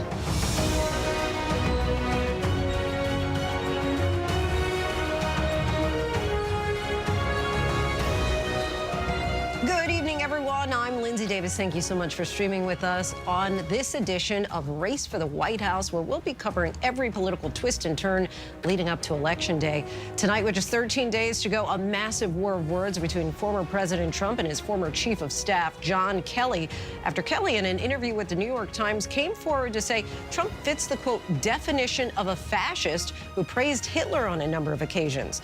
The former president responded tonight. We'll get to Mary Bruce with her report on that developing story in just a bit. But for the majority of voters nationwide, the decision of who to choose when they walk into the voting booth in less than 2 weeks all comes back to their wallet. Are you better off today than you were 4 years ago is the question that comes up every presidential cycle, and this year is no different. The answer, however, is nuanced, with voters split on just who can best tackle the top issue. Tonight, we'll take you to Pennsylvania for a look at how swing voters who are feeling the economic squeeze could vote and why. Plus, our Alexis Christoforous joins us to break down one of the more far-fetched economic policies floated by one of the candidates and the impact that it could have on your wallet. And she helped save the economy from collapse during the Great Recession. Now she's raising awareness about those recent interest rate hikes that are making your bills a bit less costly. But first, with 24 million Americans who've already cast their early vote for president, we go to ABC's Mary Bruce for late-breaking news from the campaign trail. Tonight, Vice President Kamala Harris issuing a dire warning after Donald Trump's longest-serving chief of staff, retired four-star Marine General John Kelly, told the New York Times Trump fits the definition of a fascist and that the former president has said Adolf Hitler, quote, did some good things. It is deeply troubling and incredibly dangerous that Donald Trump would invoke Adolf Hitler, the man who is responsible for the deaths of 6 million Jews and hundreds of thousands of Americans. This is a window into who Donald Trump really is, from the people who know him best, from the people who worked with him side by side in the Oval Office and in the Situation Room. Kelly telling The Times Trump repeatedly had words of praise for Hitler. He commented more than once that, that Hitler did some good things too. And of course, if you know history, again, I think he's lacking in that.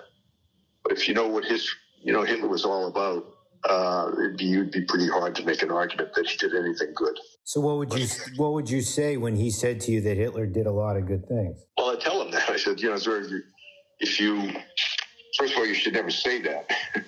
But if you knew what Hitler was all about from the beginning to the end, everything he did was in support of his racist, fascist life,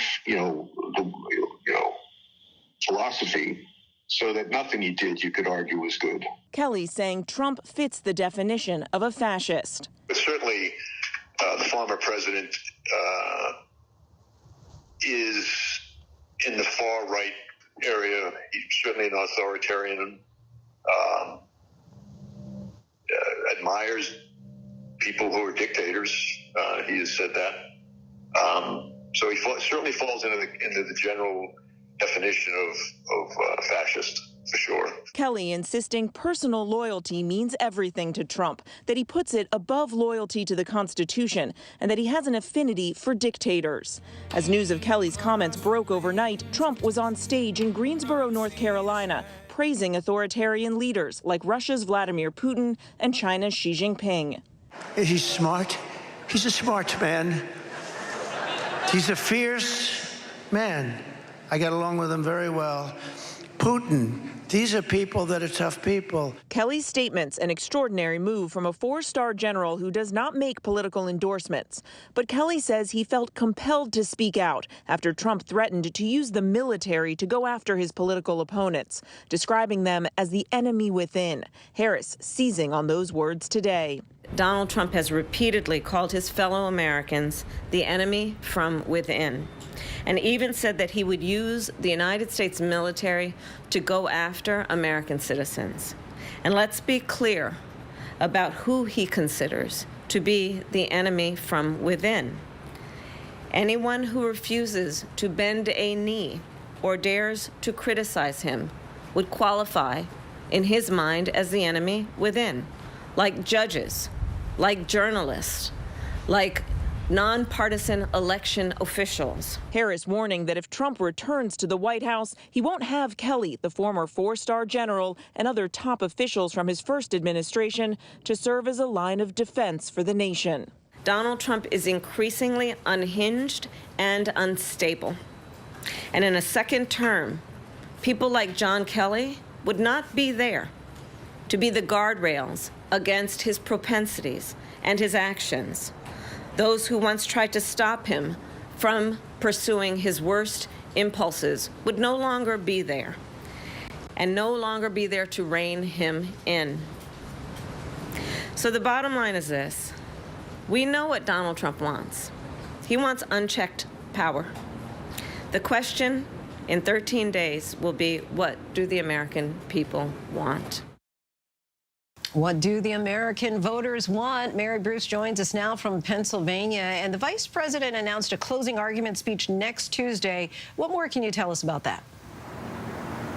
Exactly 1 week out from Election Day, Harris plans to give what's being billed as a major address, her closing argument to the American people and to voters. She's going to be speaking on the Ellipse in Washington, which is the exact same site where Donald Trump addressed his supporters and urged them to march to the Capitol on January 6th. Harris, we are told, is going to use this symbolic site to argue it's time to turn the page on Trump. Lindsay. And Mary, Harris has certainly been spending a lot of time in those critical blue wall states like Pennsylvania in recent days, but she's also planning to branch out. What do we know about where the vice president is headed the rest of the week? She's here in Pennsylvania tonight for a town hall, and then tomorrow she's down in Georgia, making her first appearance on the trail alongside former President Barack Obama. She's really been leaning in to her heavy hitters out on the trail. Then on Friday, she's down in Houston, Texas, which may not seem like a natural place for her to be going right now, so close to the election, not a battleground state, but she argues that it is ground zero for the fight over abortion and reproductive rights, and that's the case and the issue that she wants to highlight there. Then on Saturday, she's back up in the blue wall. She'll be in Michigan out on the trail for the first time alongside former former First Lady Michelle Obama. So, Linsey, she's trying to do a balancing act here, hitting the key issues, but also, of course, hitting those critical states. Just 12 days to go. All right, Mary Bruce in Chester, Pennsylvania. Thanks so much, Mary. Former President Donald Trump responded tonight on social media denying John Kelly's allegations, calling them made up and posting, quote, John Kelly is a lowlife and a bad general whose advice in the White House I no longer sought and told him to move on. That was a far cry, certainly, from when the former president called Kelly one of the great chiefs of staff. But Kelly isn't alone in his comments against the former president this election cycle. In fact, he joins a long list of former military personnel and top White House aides who have one by one opposed a second Trump presidency. At a town hall today in the key battleground of Georgia, Trump did not respond to Kelly's comments directly. When asked about the issues that he believes will help him win this very close race, he said immigration and the economy. It is the question that's asked every time the race for president comes around. Are you better off now than you were 4 years ago? And we're posing it to voters in one of the most crucial swing states this cycle, Pennsylvania. Elizabeth Schulze traveled from blue-leaning Philadelphia to deep red Lewisburg to find out.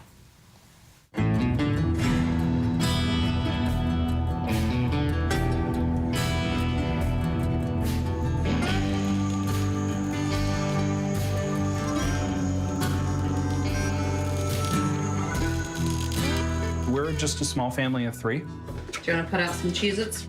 We have probably seen a 30% increase in our grocery bill in the last 2 years. Here in a deep red part of Pennsylvania, Ben McDuffie walks us through his family's monthly budget. This is really down to the dollar. Every dollar is meticulously monitored. Just under $500 is what you have when you look at the budget left to spend every month. Yeah. Late last year, Ben lost his job working in financing for the auto industry. Oh, no. You got sent home. He spent 3 months unemployed. Any sense of how many jobs you applied for during those 3 months? About 200. Wow. The job he landed at a local credit union in March was a $30,000 pay cut. My wages in a full-time capacity should be able to support a basic level of life that I don't feel like we're able to do right now. Frustrating. Really frustrating. Ben calls himself a Democrat, but isn't afraid to cross party lines. I telephone campaigned in 2000 for John McCain, and I was excited about him. In this election, he says all you have to do is look at his bills to understand. The economy is Democrats' biggest liability. You are not living outside of your means. You and your wife have 2 jobs. We both work full-time. We are not out wasting money. It shouldn't be this tight for how hard we work. Our latest ABC News Washington Post Ipsos poll shows more than 85% of adults rank the economy and inflation as highly important for their vote for president. By far the 2 highest ranking issues. And when it comes to handling the economy, former President Trump leads Vice President Harris by 9 points. It's a perception Harris knows she will need to reverse to win over voters in critical battleground states like Pennsylvania that could win her the presidency. Costs are still too high. And on a deeper level, for too many people, no matter how much they work, it feels so hard to just be able to get ahead. A handful of Biden-Harris administration policies have aimed to lower costs, from bringing insulin prices down to eliminating junk fees, a campaign the administration has turned into an attempt to ease American stress about high prices. It was just one of the best days of my life. I'll never forget it. 3 hours southeast of Ben in Philadelphia. Welcome to Winfield. Catherine Gilmore Richardson says one single policy changed the financial calculus overnight for her family of 5. We're packing up to go to school. In October, her $102,000 in student loans I received a Master's of Science in Administration. Disappeared. You sign into your account and what happens? You see the balance is 0? I saw the balance was 0 and I said, let me refresh. You didn't believe it. I could not believe it. As a city council member, Catherine qualified for the Public Service Loan Forgiveness Program after President Biden made major reforms. Thanks to the reforms, more than 700,000 borrowers have had their debts forgiven. That's a good one. For Catherine, the administration's fixes to the loan program didn't just get her account processed. I'll be back. I gotta head out to work, okay? Her husband and sister, who also work in the public sector, had their debts forgiven too. Between the three of us, we have about $270,000 in student loans that were forgiven. Wiped away. Wiped away. More than $250,000. Catherine knows her experience is rare. Only about 1 in 10 student loan borrowers have seen their debts canceled. Critics will say, I had to pay my own debt. Why should you have yours forgiven? I didn't come from a rich family, and we had to work hard to make our way in order to try to attain that dream and receive an education that would help us move on in our lives. And so I understand that not everyone's debt has been forgiven, but I think this is an important step in the right direction to closing the racial wealth gap. Our thanks to Elizabeth Schulze. One of the pressure points of discussion on the campaign trail, tariffs. Former President Trump has spent weeks talking about his own tariff plan, while Vice President Harris continues to tout her opportunity economy ideas. So what would these plans mean for the economy and for you? To take a closer look, our Alexis Christoforous joins us now in studio. Alexis, let's start with Trump's tariff plan. How much more do you think that it would really add for the goods that we're buying to bring into this country? You know, Lindsay, it really depends. I mean, we know that Trump has said tariff is the most beautiful word in the dictionary, but I guess the question is, if he is to be reelected, will he really impose all of these tariffs? I mean, he's talking about 20% across the board and up to 100% against China. Or is this just going to be bluster? You know, he did that when he was in the White House. He negotiated with Japan and South Korea to get us better trade deals, didn't actually impose tariffs there in those instances. And the other unknown, I guess, is whether or not other countries will retaliate, which we did see happen during his first term. And that did cost consumers more money, because at the end of the day, a tariff is a tax paid for by importers. They either absorb that tax or pass it along to the consumer. The Peterson Institute actually ran some numbers and said that if his proposed tariffs were implemented, it would cost the typical U.S. household about $2,600 a year. He's also really honing in on the auto industry, right? He has said anywhere from 100% tariffs to 2,000% tariffs. So we ran the numbers, and if importers were to pass that cost along to consumers, a Toyota RAV4, for instance, a brand new one, about $30,000, at 100% tariff, it would double to roughly $60,000. Wow. Under a 200% tariff, you're looking at an $85,000 Toyota. How does the proposal that Harris is putting on for tariffs vary from the Biden administration? Well, first, if we just look at it from a Trump perspective, she's called the Trump tariffs a sales tax on consumers, because she says the cost is just going to be passed along to consumers. We don't really know much about her tariff position. You know, if you go to her website, she hasn't talked about it during the debate with you and David. She hasn't talked about it on the campaign trail. But if you go to her website, it states she will not tolerate what she calls unfair trade practices from China or any competitor that undermines American workers. So you can interpret that however you wish. But we saw it happen with the Biden administration. They railed against those Trump tariffs, left many of them in place and built upon them. We don't know if Harris would do the same. Okay, so still kind of a wait and see on some of those. It is. Alexis, thank you. You bet. And still to come, inflation is down. So why is price fatigue so high? The former chair of the Federal Deposit Insurance Corporation breaks it down for us next.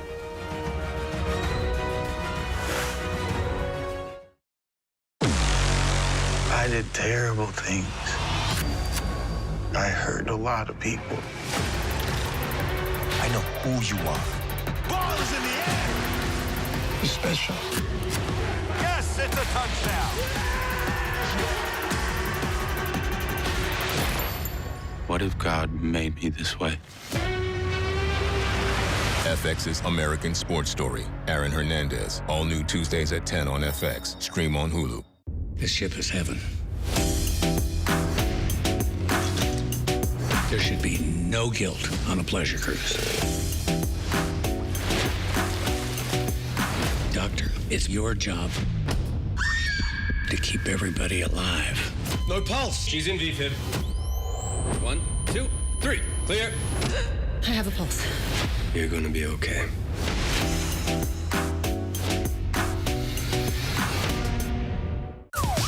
Yo, partner. We're not partners. I'm the detective and you are the consultant. I see you brought your baby to a crime scene. She is just spectating. You're a single mom with 3 kids, pretending to be a cop. I am not pretending. I spot things that detectives miss. Still think my theory's flimsy? That big brain of hers is going to help us close out a lot of cases. I'm just out here super copping. High Potential, all new Tuesdays on ABC and stream on Hulu. 3, 2, 1.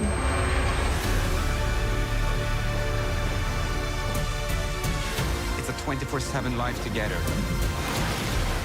It's not about the fear or the risk. It's about the love of flying.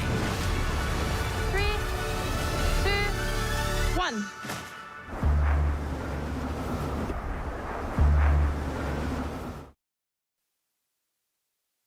Welcome back. The Federal Reserve's rate cut last month, its first in more than 4 years, was cheered by many corporations and big investors as well as borrowers hoping for lower mortgage, auto, and credit card rates. One recent report called the U.S. economy, quote, hot, hot, hot, with high retail sales and a strong labor market. But why aren't the voters feeling it? Joining us now is Sheila Bair, former chair of the FDIC, the U.S. Federal Deposit Insurance Corporation, who served both Presidents Obama and George W. Bush and was instrumental during the financial crisis. Thank you so much for joining us.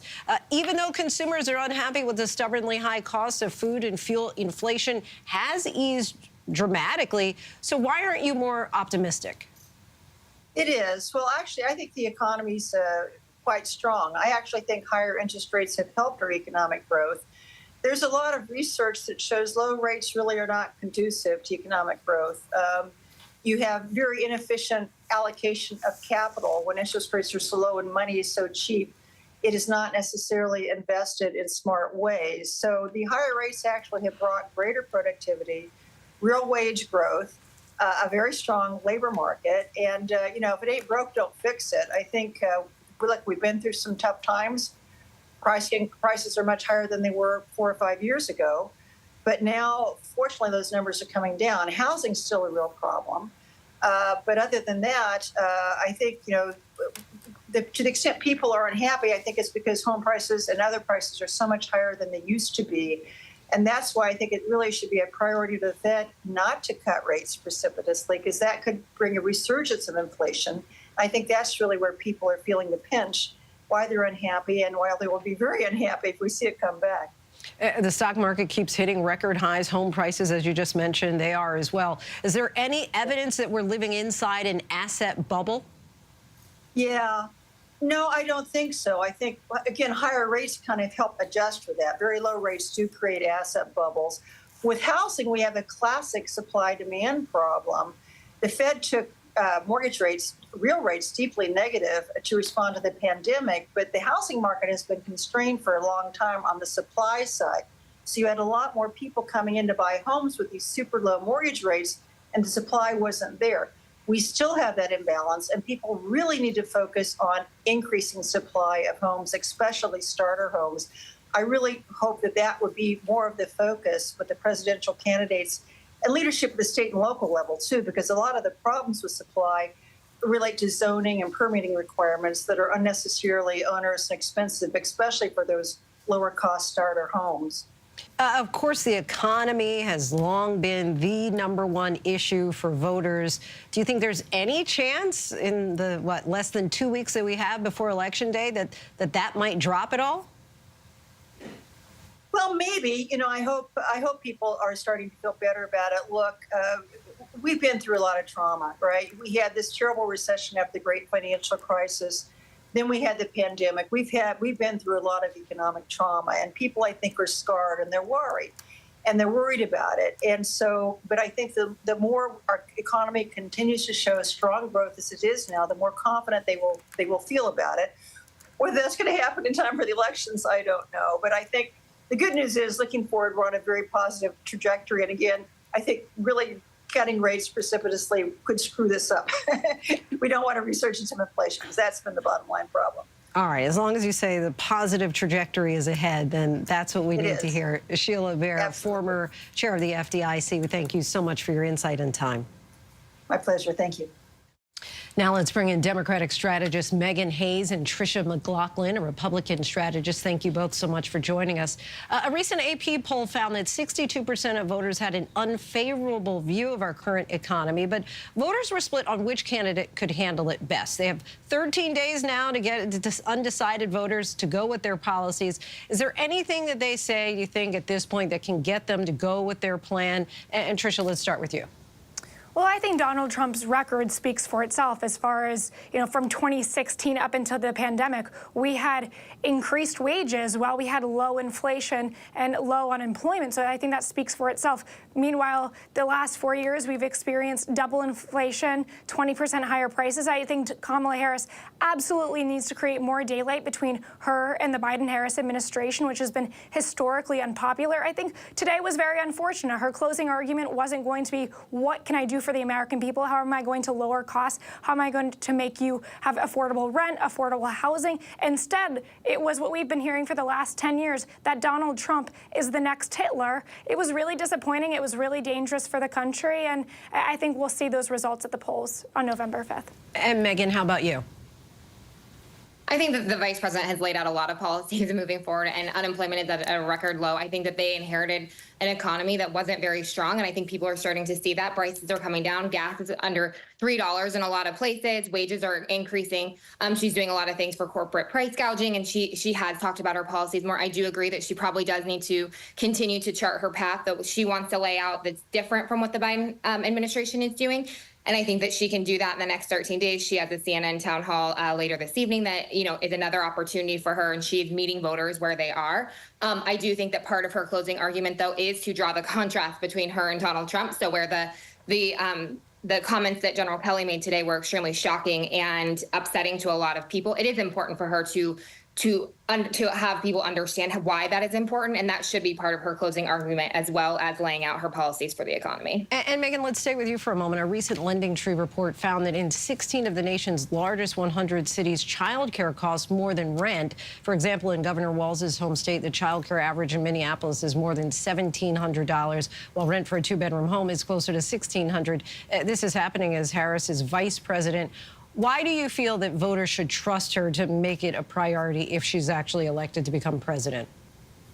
Look, when you are the vice president, and this is something that Joe Biden knows very well, when you are the vice president, you are not setting policy. You are there to execute policy. You are in the number two. So the president has been setting policy. There are a lot of things on the docket when they got into the White House that needed to be addressed. They passed some monumental the infrastructure bill and the Inflation Reduction Act and all these different policies, the CHIPS and Science Act, that are really helping the economy that we will see growing. But I do think people have to take her at her word. It is something that she's been passionate about and has talked about on the campaign trail.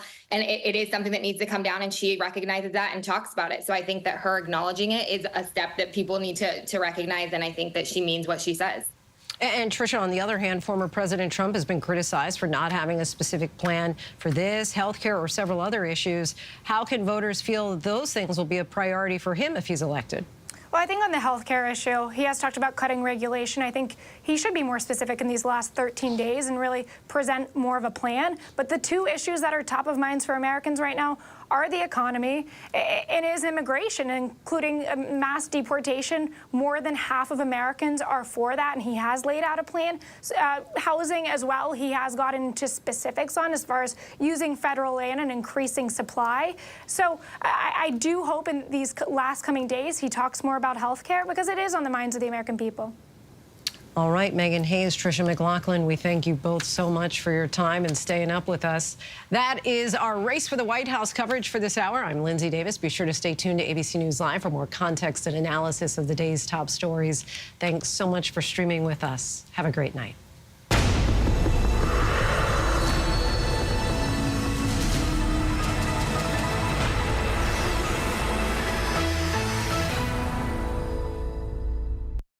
Friday night. She looked through the keyhole and saw that the person had a box of flowers. This is a true murder mystery. She was beautiful. He was older. She was black. He was white. She finds women's lingerie in there.